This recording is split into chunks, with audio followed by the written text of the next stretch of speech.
it out. The Fusion 480 550 stretch. It's got a little couple nicks and chips here and there. This is a used helicopter. I was out of the biz for a while.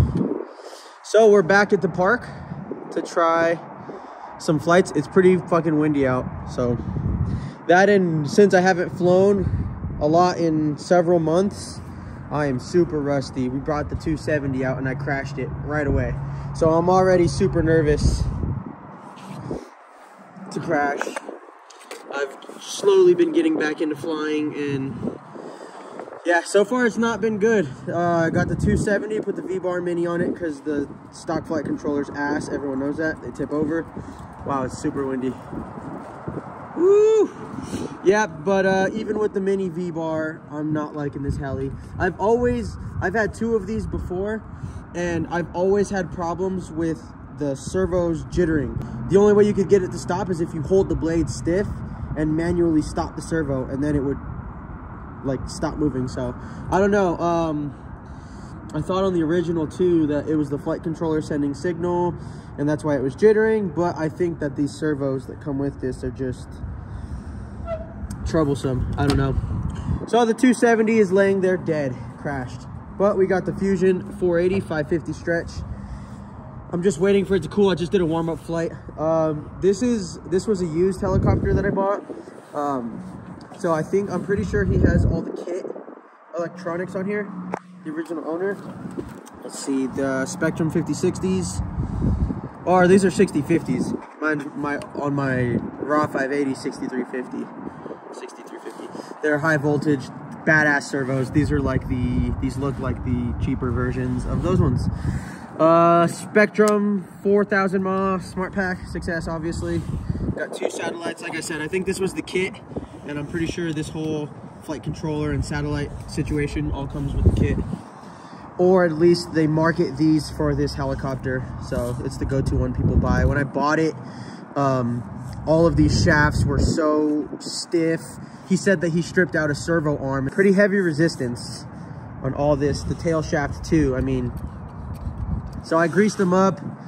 Everything's running smoothly now. I'm just trying to dial in the tail gains, but I'm not comfortable enough going 3D to be able to test out the tail gains. So I've just been keeping it upright. I haven't flown it inverted yet.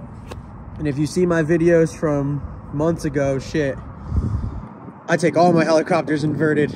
And I've built all my other helicopters I've built myself. And yeah, I took those inverted on the first flight. I know it's not recommended, but I did anyway. The only thing I did change on here is I put QS8 connectors on it. If you've seen my speedrun videos, you know that these are the shit, these anti-spark. You can pull crazy amount of amps, or a crazy amount of amps through these, and they don't get hot, they don't melt. This is kind of overkill for this, but once you know they're out there, you never want to go back. I mean, I love the anti-spark. I hate plugging in my batteries and getting that pop. So then you start to get soot build up in here, and like, I don't know. I'm a welder too, so when you throw an arc and you see it arc on your material, it looks like shit. I hate it. I've always hated it. So, can you come hold the camera while I get this bad boy fired up?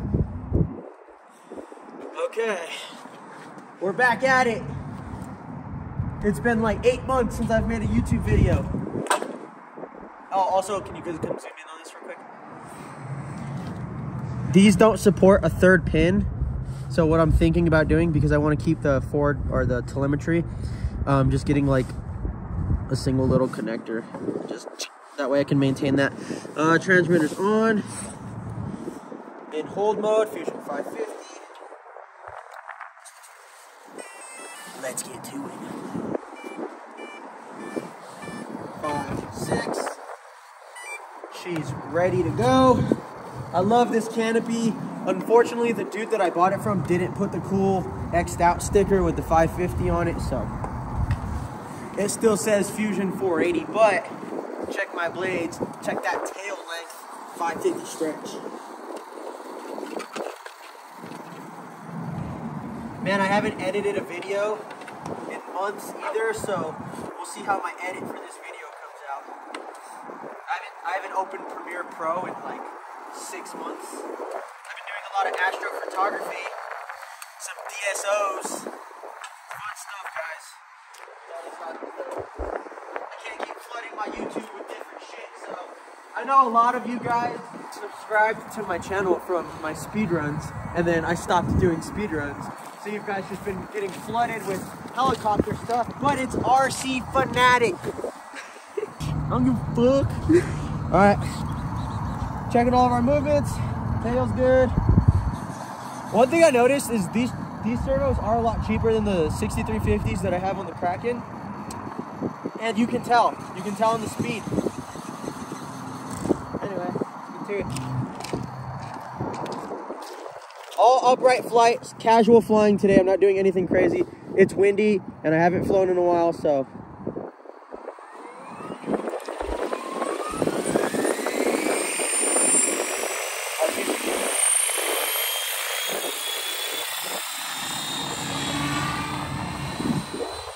So I took the 270 up and I went around to the right.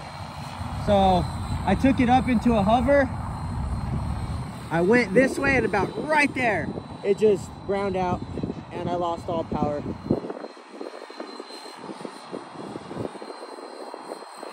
And I wish we weren't flying next to this tree, but check her out. I know there's about 100 videos of this helicopter on YouTube. So I'm not showing you guys anything new, but she's still a beauty. She's new to me. When I was first getting into the bigger helicopters, the Fusion 550 was going to be the one, or the Fusion 480, sorry, was going to be the helicopter that I was going to get, but they were so back ordered that it was like a 6-month wait time, and so I ended up pulling the trigger on the Kraken 580. So glad I did, but I never got to test out this bad boy. And here we are almost a year later, getting my flight time in with it. Sorry guys, this wind it's blowing me everywhere. It keeps feeling like it's disconnecting, but it's just drifting.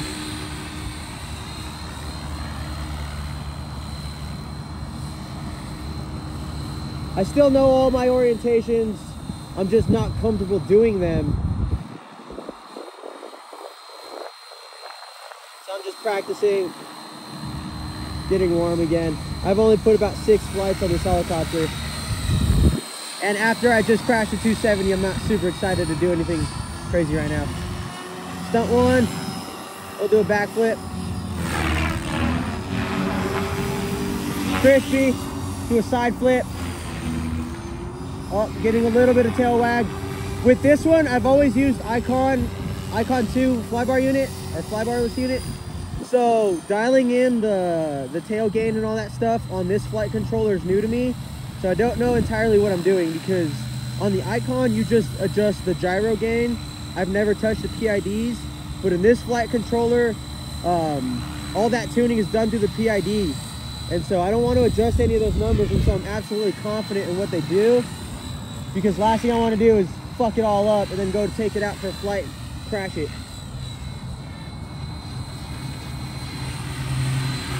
So we're taking it nice and smooth, nice and respectful. We're treating the machine like the beauty she is.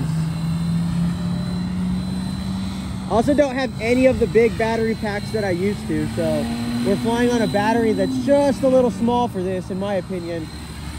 I've heard people say that the 5000s are a little heavy, but I've always run 5000s.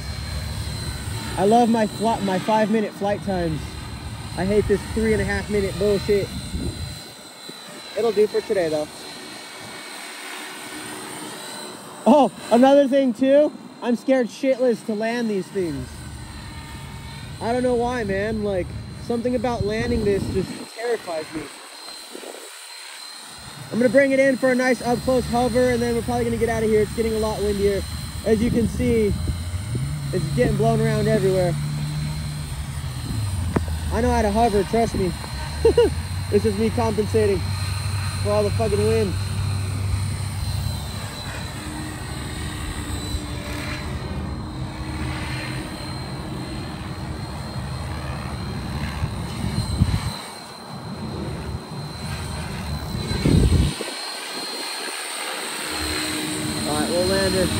I'm gonna wait for the wind to die down so I can bring it down.